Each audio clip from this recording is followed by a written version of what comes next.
today with our newest Arizona drag racing legend, John Smiggs, right? Right. Correct. And John is, just like the rest of us, he's a passionate guy that can't get drag racing out of his blood. Welcome, John. I'm glad you joined us today. Thank you. So tell us about yourself. Where were you born? Michigan, Detroit, 1943, Wow. August 3rd.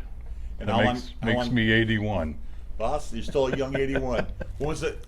What brought you? How long were you in Michigan for? Did you go to school there, or? No. Okay.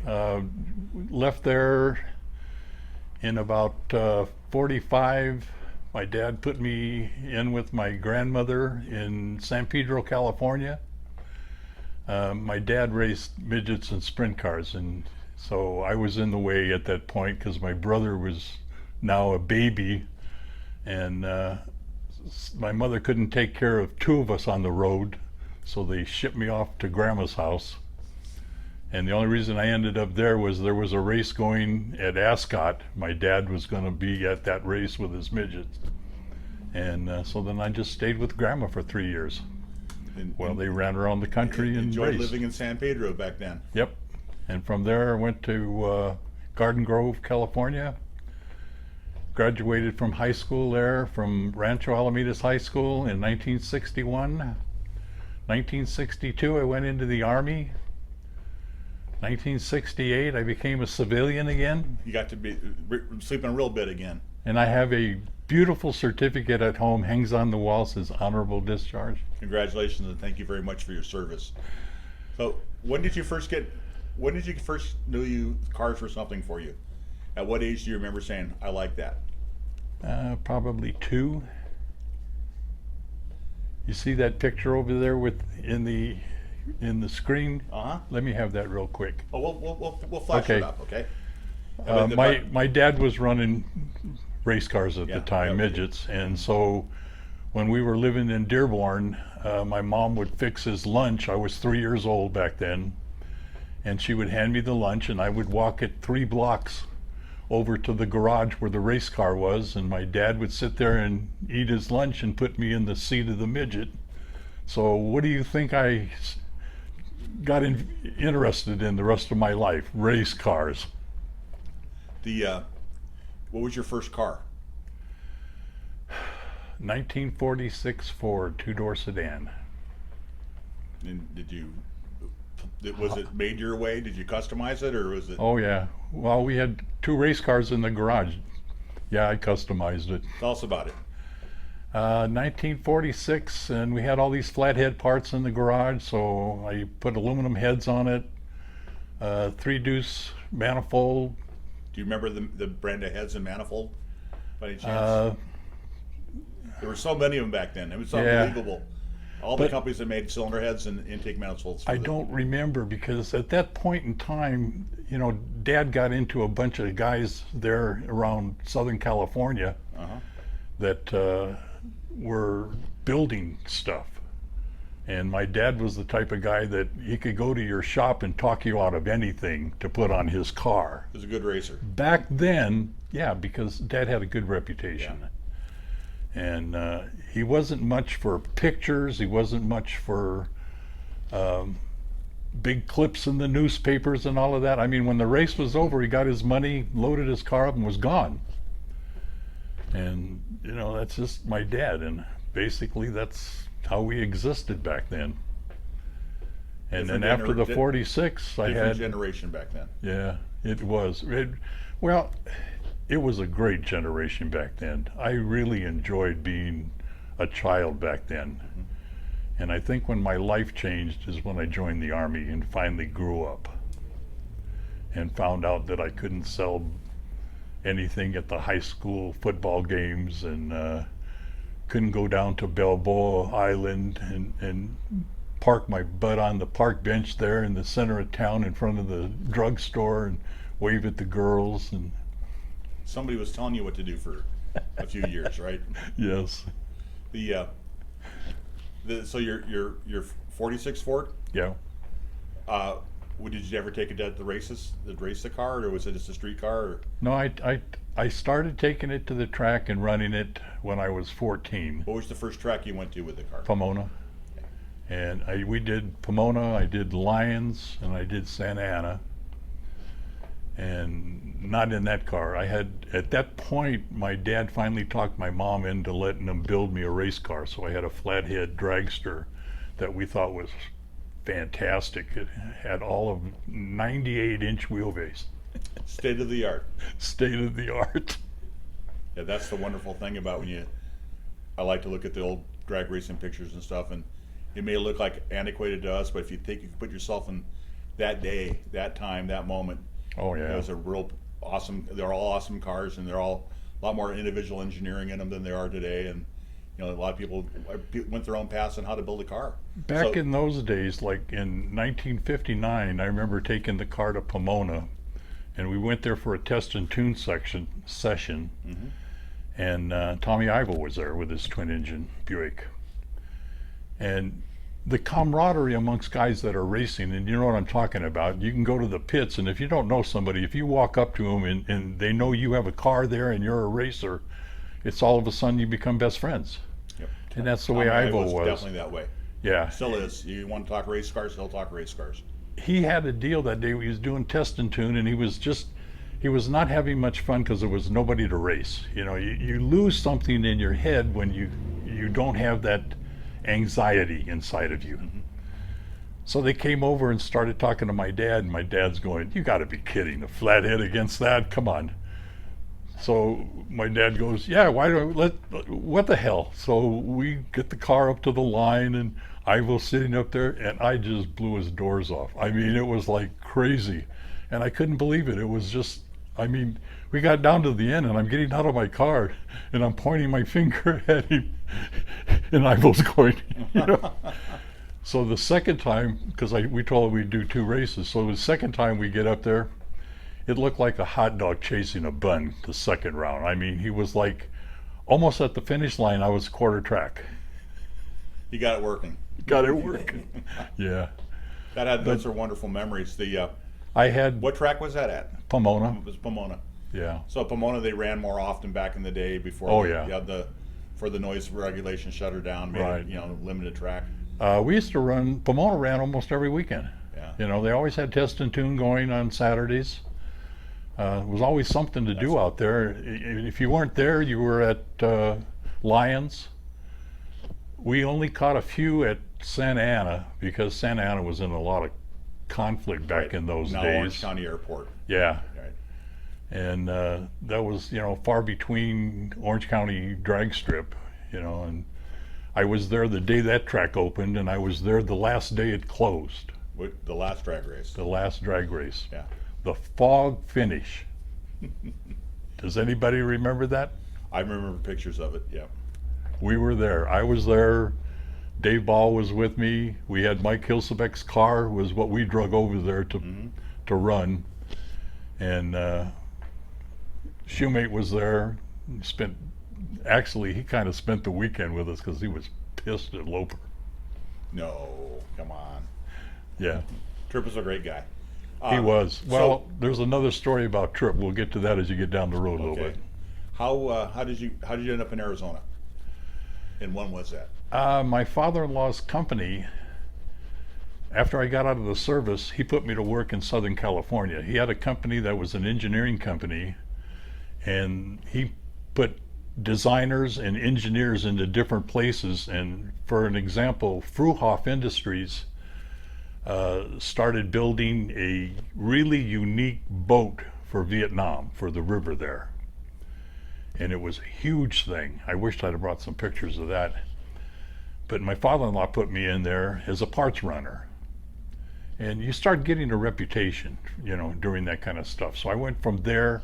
Then he put me into Aeroneutronics up in Newport Beach, working on the shuttle program there on the 13 Apollo capsules. We were doing all the interior work on those. And my job at that point in time was to gather parts, especially the weird ones. I was to go to the different purchasing agents at Aeroneutronics and get them to buy the parts. Told them what we needed and when we had to have it and what the engineer was saying. You know, I mean, it was just, that was my job back then. And the Apollo 13 capsule that they built, I have a picture of me at home sitting in that damn thing as we're installing all the electronics in it. It's amazing. I had a great life. I've done so many neat things. It's hard. It's amazing about the Apollo capsules. I saw one at the Smithsonian. Did you? And the fact is that the later day Teddy Ruxpin doll had more computerization and capacity than that whole space capsule did. Right. And it was just amazing that what American ingenuity did, and something you should be very proud of. So how did you get to Arizona? My father-in-law's company moved him over to Scottsdale because so many companies were coming over here and doing engineering work. And so my father-in-law was involved with a lot of engineers, draftsmen, a couple scientists that were in the engineering field, but you know, pretty high up in the, and a lot of companies over here like Motorola. Matter of fact, my first job here after my father-in-law got me out of his office, they put me at Motorola in there as an assistant purchasing agent. And I worked there for almost 3 years doing that job. And then finally they ran out of the work of that particular item we were building for Vietnam. And from there it went to other things. When I finally got out of that, I started my own construction company. And we started digging backhoe. We had a backhoe service. We dug swimming pools and all kinds of. Willing to work for money. We're willing to work for money. That's right. And then the race cars started here. Tell us about that. The first one I started with was a 1957 Chevy two-door that I bought from a gentleman over in Scottsdale. And we brought it home and started really tearing it apart and building some stuff. I took all the interior out of it, put a full roll bar in it, took the engine out of it and did a lot of work on that. Still running just a small 327 board, actually 331 cubic inch motor in it with a, believe it or not, I was deadly against automatic transmissions. So I always ran either a 3 or a 4 speed. In that car I had a 3 speed because of the rear end we could put in the car. But I ran that for years at Beeline. Actually, the first time I ran it was the old Phoenix drag strip out there off of J-Max Road. And that's when I ran into Mike Hilsebeck the second time. The first time I ran into him was, he was getting off of work and I was coming back from the airport, from Deer Valley Airport, and he was driving his Model A, and when we turned off at 35th Avenue off of Deer Valley Road onto 35th Avenue, I decided to race him. And that's when I found out that little Model A he had blew my doors off. And that wasn't the first time Mike Hilsebeck has blown my doors off. That was, as our friend Dean Bauer called him, Iron Mike Hilsebeck. Yeah, Mike's a good friend of mine. I see him Good all man. the time now. I talked to him. I talked to him the other night to figure out how to get here, you know. Yep, he's a great guy. So you had the 57 Chevy. And what came after that? Then I got my first front motor dragster here. At that time I was now kind of working with Kurt Wheeler, and I became his crew chief. And we were having some troubles with the car, and we finally got it all straightened out and everything, but I was having so much fun with the dragster, and then all of a sudden this front motored car came for sale with no motor and no transmission in it, you know, just a really nice basic car. And I thought, why not? So I talked my brother into loaning me some money, and I went down and bought it. And that was the start of my flathead career. We took the motor out of the 57 and put it in the dragster. And I still don't have a transmission, but I love transmissions. But Kurt Wheeler had taken the 4-speed out of his car and put in that B&M Hydro in it. So he gave me the transmission, and I stuck that 4-speed in my dragster, and I ran it that way for years. I mean, I was the only guy I could actually go from, I only used 2nd and 4th gear in it. But that's how Mike beat me the last time, was I was going from 2nd to 4th, and something happened in my leverage. You know how it does, you don't think about hop over, yeah. And he went by me, but it was really funny when he went by me. He thought he was going to be a smartass, and he raised his hand to wave at me as he went by. Broke his shoulder, but he wouldn't tell me about it.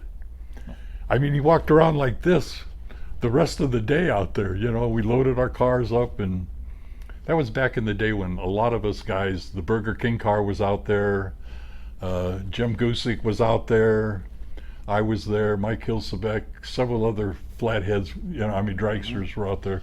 We were just having a fun, you know, test and tune section. Where all did you race with that car? In Arizona, have you did you go to Tucson? Did you go mainly just the in-town tracks? Oh yeah, we did Tucson a lot. We were there the night that Nasty Benjamin crashed, and they had to take him off in a helicopter to the hospital. A lot of stories about that happening. But I mean, we spent a lot of time there. I got pictures of at that track. I took my camp trailer down there, and me and Kurt Wheeler and our crew, my crew and his crew, slept in that with his girlfriend in there. And we had a lot of fun. It was just, you know, back in those days, front motor dragsters was just a happy time. And we had a lot of fun down there in Tucson. I mean, it was a good track. I remember one Saturday night, I couldn't get the car started. I was just frustrated. Mm-hmm. And the guy came over from a Fuel Alter. That was that car that the owner lived in Alaska. You probably remember the car. I can't think of the name of it right now. But he said, "You have a fuel pump problem." And I'm like, "How do I fix it?" "Watch this, we'll get it started."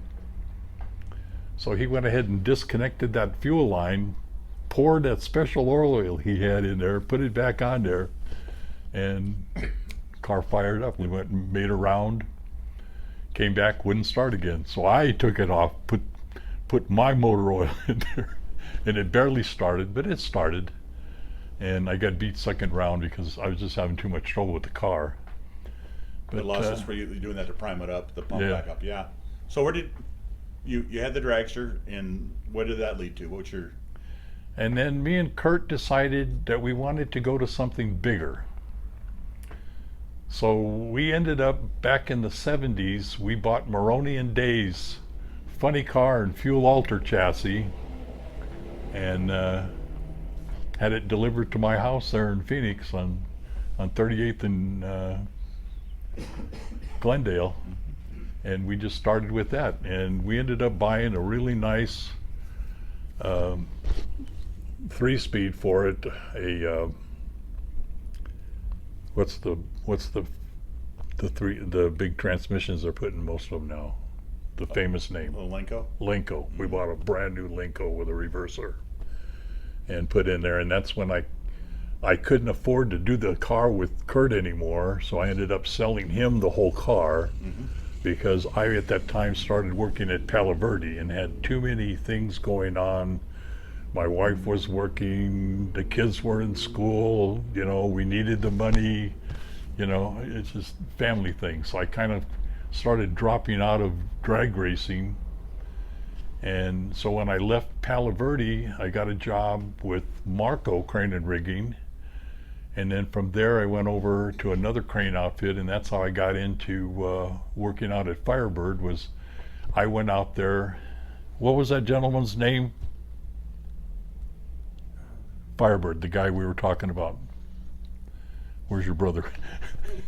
Anyway, went out there and made friends with the guy, and before I knew what was going on, I asked him if I could come out and just help on weekends and stuff, and I'll work for nothing. I just want to come out and be part of the program out here.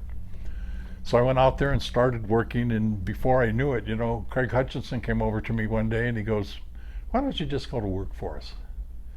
I'm like, "What would you like me to do?" He said, "Well, I need somebody up in the tower to run the timing lights." I said, "Sure, I can go up and do that.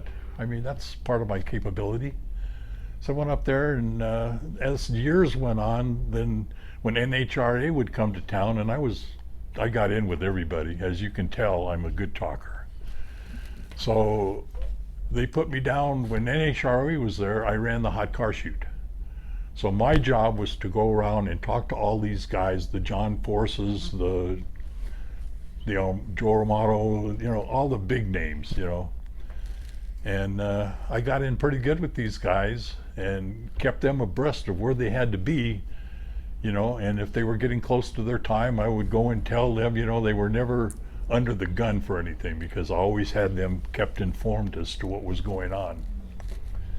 And they enjoyed it. And one of my jobs there was when we did the lake, I used to go there and run the chute at the lake for getting the guys in their proper position and get them onto the water and make sure the right guys were there paired up and everything. I just loved it. Yeah. That was quite the ordeal watching those guys with the rope and moving sliding over. across there. It's like those are some good times. I watched one of the guys that was there, and I can't remember his name, drove the Coors beer car, and I watched him flip and die out there. They retrieved the boat, but by the time they got to him, he already drowned. The boat went upside down, and the last time I seen it was in the water, and just the tail of it was sticking up. Well, Charlie Allen's credited with building the capsules. Yes. Making drivers get in capsules and stuff, and that was many years later. Yeah, but made a huge difference in survivability of the high, especially the low and fuel high. That was, and what was really funny was that wasn't even an event. That was like a test and tune session that weekend. Yeah. And that was sad. But so, how long were you out there till the Firebird facility? Well, then I started the high school drag racing program out there. Okay.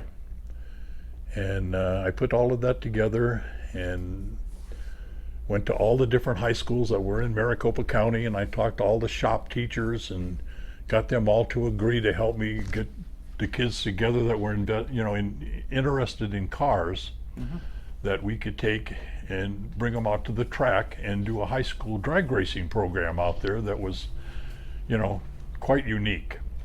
But you got people in that probably wouldn't have gone out there and Exactly. Right. Yeah, a lot of kids came out whether they were interested in cars or not. It was to come to the races that night and have a ball. That's cool. So what have you? I mean, you and while we were there, we had to train these kids. Right. So Trip Shoemate, I went to his shop where he was working, and I conned him into coming and helping me. He did the starting line stuff. He would teach the kids how to do the lights and how to watch the seconds between yellow and green. And at that time, I got with Trip and we designed a drag racing book for the kids. And on my thing over there, on that thing, you'll see a yellow book over there that says how to drag race. So we started handing those out at the sessions, okay? My biggest problem during all of this was I made a big mistake, and we had run the program down to where Charlie was having the big Super Bowl of drag racing race coming up. So I had Dave Pratt put on there that this coming weekend we're having the high school Super Bowl of drag racing for all you kids in high school. Come on out and enjoy. Charlie got really pissed. And the next day, Craig Hutchinson came out and fired me. That was the end of my... But you had a great time during Oh yeah, the we had. process. So I still have all that paperwork at home, all that from all those different high schools. My wife worked her butt off for me, contacting these schools, and she did all my typing and all my letter writing, and we had this thing pretty well organized. Right. And I don't remember who took it over, because when that happened, I just walked away from it. Yeah. I had another gentleman out there that worked with me quite a bit, and I can't remember his name at all. He was a motorcycle guy, and he was in a wheelchair. Gary Judy. I've tried to get you guys to do a deal on Gary. He worked so hard with everybody out there. I used to pick him up at his house, and we used to go to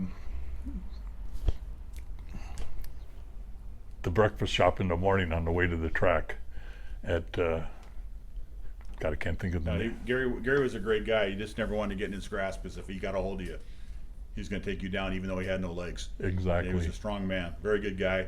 We've talked about him several times in different. Well, I Legends talked to videos. him, Yeah. to Gusick about it, and Yeah. tried to get him to do something for him, because he helps so many Yeah, guys he out sure there. did. He worked with me and my high school kids, and got nothing out of it except he was there. I used to pay for his way to get in, Yeah. because he paid his own way to get into all those races and to help all Yeah, Gary- the motorcycle Gary guys. was a great, And great guy. Served in Vietnam. yes, Did a lot for our country, and well, that was the other reason I got along really good with him, was Vietnam. right, he was a good man. So what have you got? What are you doing now to keep active? Well, then when I went to Whidbey Island, Washington, I left here in 1991, and I didn't come back until 2005, okay? So up there, I didn't really get into the drag racing stuff anymore, but my partner up there got me in, a really nice guy that I met, got me into car shows. And so we were doing car shows for other people up there. So then we decided to do a car show on Whidbey Island at the fairgrounds there, at the winery. And we went and talked to those people, and they go, "Oh, great, we'd love." So we did three or 4 years of that. And we got different people to come to that show, and I have different memorabilia from different people. I sent John Force a bunch of documentation from that show, because I wanted him to either come to it when they were going to be in Washington for the race, and be there and participate for a day, with us. Right. And he couldn't do it, but he sent me all kinds of stuff that we auctioned awesome. off from there that was signed by John. I have some stuff at home that's signed by John Force. That's cool. That he gave me. But we did those shows, and ran different things around the state over there, and went and worked with other guys doing car shows, to give them a hand and help them out with their advertising and stuff. And then we also got involved with the that big show that's out of Tacoma, the museum. Oh. The guy owned this big refuge company that collect trash all over Tacoma, and he started his own car business and car show. And God, why can't I remember this stuff? 81 years old. You've done a good job so far. But How did you get back to Arizona, though? What brought you back here? well, my wife died, and I was down in the dumps. I mean, God, we were married for 34 years. And there was just not much to do. And one of my good friends there that I've known ever since 1965 moved here to Apache Junction. And while I was sitting there one day, I was on eHarmony. I was trying to find a date or something to do. I needed to get out and just meet people, And this gal's picture came up. Her name was Pat Decker. And she had a picture of her and her current husband at that time standing in front of their 55 sedan delivery Series 2. And she was looking for a boyfriend. He had died. And so I called her, said, "What the hell?" So we started talking, and it seemed like every 2 or 3 days we were on the phone, and then I came down here and stayed with Grant at his place, and out in Apache Junction. She lived just off of Cave Creek and Dunlap Road. So I used to drive. Yeah. So I drove over there. My first date, picked her up. We went to Garcia's restaurant on 35th Avenue, just a little bit south of Buckeye there. McDowell? McDowell. That was the good one. It was our first one. Yeah, it that was was a the good one, best yeah. one. So we went there on our first date, had a great time. I mean, she loved cars like you couldn't believe, And then I stayed here an extra day and came down and met her again, and we horsed around, went to a car show. I don't even remember where it was, but it was one of Nancy Perry's, but it was that one she did out off of the 60 here. And we went to that show. I took her back home. This was like our third date. I didn't want to drive all the way back to, so I stayed with her there at the house. And one thing led to another. Then I had to drive back to Woodby. I needed to get back to work up there because we had an electrical business on the island. Okay. Yeah. And so then I flew her up there to be with me for a weekend, and I scheduled a deal to the Space Needle in Seattle, called the maitre d' up there and said, look, I gotta have a table there. She's gonna be here Friday, Saturday, and Sunday. Saturday preferred. I want to get there before the sun goes down, like, you know, maybe around 7 o'clock, and stay till 9 or 9:30, and that way there we can watch the sun go down. And if anybody knows the Space Needle while you're eating, that thing's going in a circle all the time you're eating. We had a great time. I mean, fantastic time. I mean, and then at the house on Woodby, I had a 3-story house. I lived on the first floor. I put her up in the room on the second floor. I wanted everything to be above board, you know, and it just, from that point on, everything just, she's my wife. Mm-hmm. We aren't married, but she's my significant other, they call it. We have a document saying that we own the house together, and you know, everything we have, and she's still there. She has cancer, and she's having a hard time right now. What's her name? Again? Pat Decker. Pat Decker. Patricia Decker. Well, Patricia Williams Decker. God, you got to get it right. Okay, Patricia Williams 9846. You're in our prayers, young lady. She is. She's such a great person. Both of our animals passed away this last year. One in October, our favorite one that she used to fly back and forth with. And then our second one that we got here, she worked at PetSmart. Mm-hmm. And she would bring these animals home that nobody wanted and couldn't give away. Like the one we ended up with, the lady was going to throw it in the trash. And she grabbed the damn thing and put it in her bra and brought it home. This little puppy was so small, it fit in my palm of my hand. And 2 weeks prior to that, we had this big argument about don't bring no more dogs home. We're having trouble giving them away. She brings this thing home and says, I'll take care of it. I said, you better. And she's trying to feed it a little bottle, you know, these little, and it won't eat. And I'm sitting there in my recliner and I'm watching this. Finally, I couldn't take it anymore because not only is the dog not eating, but she's crying like a baby. Right. Went over there and I said, give me that damn dog. Put it in my hand, brought it over to my chest, put it right here. Took that bottle and stuck it in her mouth, and that damn dog sucked down that bottle, and she went and got another one. It sucked down the second bottle, and that was the end of it. We now had 2 dogs, Pookie Bear and Willow Bit. That's awesome. Pookie we had for 15 years. Well, been together, because we've been together for 15 years now. We've owned the house out here for 14 years. The dog we had for just a little over 12 years. The second one died here May 31st this year and literally tore me up. And as you can probably tell, I'm still emotionally, me and that dog were like father and daughter. God, I love that thing. Anyway, since then, I guess we were in this recession of, you know, hard feelings. And some friends of ours came to town and we had lunch with them that day, and they had found this little dog for sale. And she said, see this little dog?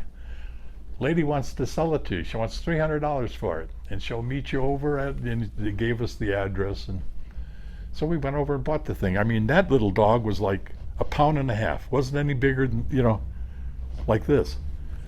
I got some pictures of that I'll show you later too. And now it's like, it's tearing us apart because it's ruling the house. We've taken her over 2.5 months. She's 4.5 months old now. She runs the place. Large and in charge. So you did something that, you know, I had a lot of dogs over the years and I love them so much, but I just can't say goodbye to any more of them. So I'm much like you. It's a hard thing to do. got back into Arizona. You've got a beautiful partner, Yes. wife, and you sounds like the perfect deal. So what are you doing for your need for speed, for your sound? Have you tell me She about it? had that sedan delivery, Okay. so I started working on that. And naturally, me, I can't go for just the 350 that's in it. So I'm looking at the newspaper, and one day I found a 409, 425 horsepower out of Chicago, and I bought the damn thing. Cool. On the way here, now I'm in Washington. I'm sitting in the dentist chair, and he's got the drill in my mouth going, "Eh." She calls me on the phone. And naturally, Grant was in the waiting room because he took me because they were going to put me out. And so he answers the phone, and he comes running in there and said, "John, you got to take this call. It's Pat." And I'm like, "Pat?" She said, "They brought that engine today, but they dropped the damn thing. It's a mess." I'm like, "Oh, Jesus Christ." And I'm covered in blood and my mouth. And I said, "How bad is it? Take a couple pictures and send them to me right away. But don't let the truck driver leave yet." So she sent me the pictures, and it didn't look all that bad. And I figured, it's still just a block. It didn't hurt the carburetor. It dented one valve cover, and it dented the oil pan really bad. And I said, "Okay, go ahead and sign for it." I'd already paid for it. But I said, "I want you to make sure that that guy signs that thing, that it was damaged, Mm-hmm. and that we're going to put a claim against the company that delivered it." So that worked out. So I went back and got a couple $1,000 out of them for the damage part, but yeah, I've been working on the motor ever since. Good. That was 10 years ago. And in the meantime, Mike Hilsebeck is on my case about, "You're going to come out and help me?" So I'm like, "Mike, I can't get involved. If you drag me to the strip, it's over." And he's like, "We're going to Tucson this weekend, and my crew chief is in his motor home with his family, and they're not going to be here. I need some help." And I said, "Okay, I'll get a motel down there, and I'll drag my trailer down there with my golf cart in it, and we'll have some fun." That was the end of it. We went there. He won that night. I got some great pictures of that, of us sitting there, because we got, his pastor is there, the pastor's 2 daughters are there, I'm there, Mike Hilsebeck's there, and I can't remember the gentleman that was working on the motor on Mike's car back then, but he went with Mike all over the United States as Mike was going to the different tracks running that fuel altar. Is it Brian Kelly? No, Brian Kelly was the one that went on vacation. Okay. It was the other one. And So that got you lit the fire off again. yeah, and then I'm going through the Hot Rod magazine, that paper one they put out to everybody. And I noticed an ad in there for a Top Fuel dragster nostalgia car down in Tucson. And so I called Mike Hilsebeck and I said, "Mike, there's a dragster for sale down in Tucson. Let's go take a look at it." And he goes, "Ah, great. I'll meet you at so-and-so." So he met me at the freeway on the way down, because he lives up by Deer Valley Airport and I live at Johnson Road and I-10. So I pick him up, we go to Tucson, we look at the car. It's what I want. It was my dream car from when I was a kid. It's a Top Fuel dragster. It's got everything on it you can imagine. And the guy who owned it, Ray Ferry, was pretty well known in the industry. And he'd run the car for years. I mean, he was involved with the Power King dragster for probably since, I think, 1955. I have an ad with him and his partner running that, the old car. This was like the 3rd generation, the one I bought. And basically, I just never got it back up and running. It's ready to go, except we don't have the new heads on it now. I bought a brand new set of Alan Johnson heads for it. And I have this garage full of parts, but I have this garage full of stuff, and Mike won't come and work on my car until I get rid of all that stuff and put it in the garage. You mean the king of clutter won't come to your house? Yeah, and I went over there, and you're right. I ended up getting, this brought more clutter to my house. When his dad died, they had to clean out the house, you know, and his dad and me were really good friends. Matter of fact, He was a good guy. days at Beeline, I tried to talk him in to driving my car down the strip one time. He wouldn't do Mike's, but I tried to get him to drive. I had him sitting in it one time, but I'm not a camera guy, so a lot of stuff that I should have had somebody there taking pictures of, he wouldn't do. But Good memories. yeah, So, we got to get Mike over to your house. Mike, you're listening. You're going to watch this. Get over and help him get this car together. Let him live this dream. And we're this is all gonna. the stuff that makes Our Mike goal Gilzo back this into year. a legend. Our goal this year is his April show at the new location. Mm-hmm. My goal is to have it running for that show. Awesome. That'd be great to see you at the Arizona Drag Races reunion. We had it there last year at the last Yeah. reunion, Yep. because that's the one that. No, it was not last year, and not the one before, but the one before that was when I got Buddy Simpson to sit in it. Buddy Buddy- Sampson? Is it Sampson or Yes, Simpson? Sampson. Samson. Yeah. He died this Yeah, year, we- and I wanted to go to his funeral. I've got some really nice pictures of him over there Right. because he came over and asked me how much I would charge after looking all these cars down that had been starting, all these different dragsters and fuel alters. Came over and asked me how much I would charge him to let him sit in my race car, Yeah, he's a good man. He was. Definitely. and I did a said, video. "You got to be funny, We did a kidding." video with him, and it was just like, it was really an honor. At his funeral, they even played that video. So, you know, he was a very special guy. You've led a real special life. If you were to write all this stuff down in a book, nobody would believe it. They think it's I fiction. know it. Isn't that Yeah, a wonderful life? it is, and Yeah. there's other stories I can Yeah. tell you. Like I have Uh, pictures. Wait a minute. One story. I have pictures of me standing on top of the Twin Towers in New York City before they were destroyed. That's And the reason you can tell is you can see the big yeah. tower on the second The radio tower up there. second Yeah, one, yeah. and up me standing up there going, That's yeah. What a wonderful life. You've done all this stuff. You're still smiling. You're here to tell us about it. You've shared it with us and your legendary stories, and you know that's what makes you a legend. You know, you've done a great job, and we really appreciate having you here today. You know, well, John, I appreciate you having me. You're definitely an Arizona drag racing legend, and we hope that we'll see you at the Arizona Drag Racers Reunion in April at Bradford Raceway, right by Farbird Track. I'm going to be there one way or another. Okay, well, thank you very much for being here. I appreciate it. Thank you. Have a